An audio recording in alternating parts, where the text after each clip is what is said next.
Hey everyone, how's it going? It's Lawnboy R8237 here. Today I'm going to show you how to fix a Lawnboy 10550 that won't shut off or takes longer than 3 seconds to shut off. Alright, to do the fix we're going to come over here. Back here you can see there's that white piece of plastic with that bolt in it. That is what we're going to be taking off. What that does, it keeps pressure on this red piece of metal here.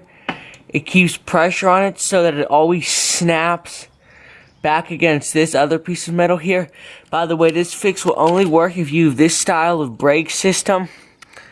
My brake, it contacts the bottom of the flywheel. So you can see it's flat. Some of them, they rub along the side. So if yours contacts the bottom of the flywheel, you can do that fix. And what happens is the piece of plastic, it gets bent. So it doesn't apply enough of pressure to this piece of metal so it doesn't contact it fully. Also, one other thing you want to do before you start is make sure your cable is well oiled or get a new cable. But to start, what we're going to do, we're just going to take out that bolt and take the piece of plastic off. So here's the piece of plastic here. You might just say, why don't you just straighten it out by heating it up and bending it back? Well, I've already done that twice, and it always bends back. So what we're going to do, you can already see I've drilled 2 holes in this piece of plastic. And I have these thin pieces of metal here with holes drilled in them. What I do is I rivet them to the piece of plastic like this. These are really, really thin and bendable pieces of aluminum. So I just rivet them. I put 3 of them in a row. I rivet them on like that. So I'll do that now. So I got my 2 rivets here, my thing, and the 3 pieces of metal.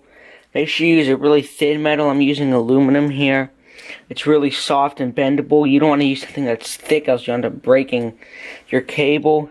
So I drilled 2 holes in the plastic here that line up with the holes in the aluminum. I've already done this. That's why all the holes are in here, because I've been using this setup for a while and I know that it works. So I like to line it up. I get 1 rivet in the back and I just kind of line up the other ones. I found it's easier just to do 1 rivet at a time.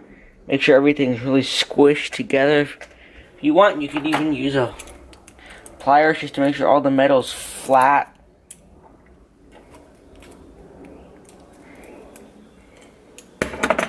Just like that. Now I'm going to take the riveter gun and just do it like any normal pop rivet.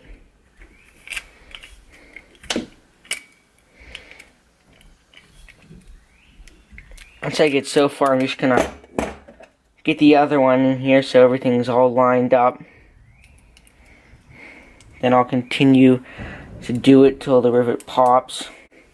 And so just keep going along, keep riveting them in.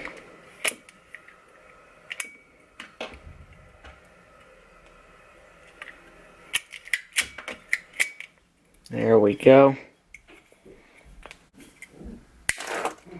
There pops one. I'll pop the other one.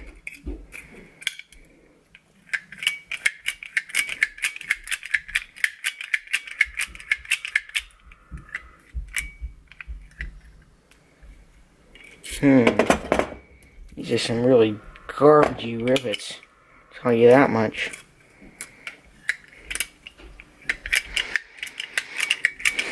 There we go. Once it catches, usually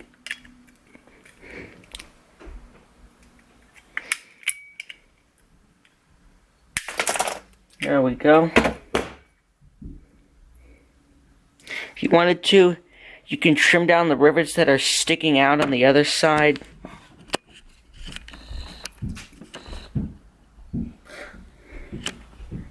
Also, it's important that you put your pieces of metal on the right side. See how there's this little thing sticking out here? You want to put your metal on the opposite side.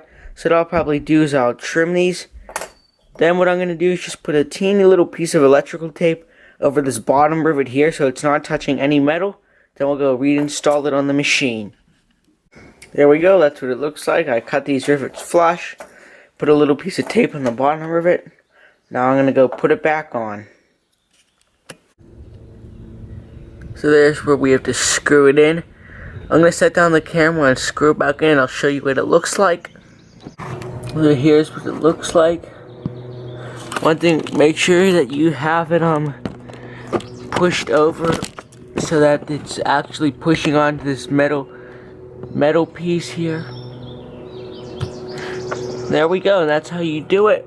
Now what you're going to want to do is start up your mower, get a stopwatch or a little timer, and right whenever you release the bale, start the timer.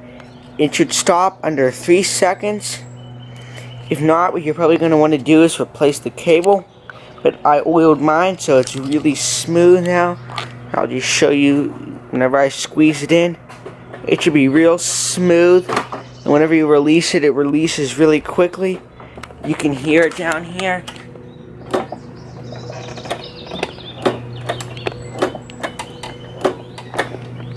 I'll set up the tripod so you can see what's going on. Alright, I'm going to pull the bale back a few times and hopefully you can see what's happening. So it's squeezed back. You can see how the whole bracket assembly comes back and contacts that piece of metal. This will be sure that it really shuts off nicely. So there you have it. Ooh. Thanks for watching the video, everyone. Have a nice day. I think the next video I'm going to do is going to be an overview and demonstration of the Lawnboy R8237. So have a nice day.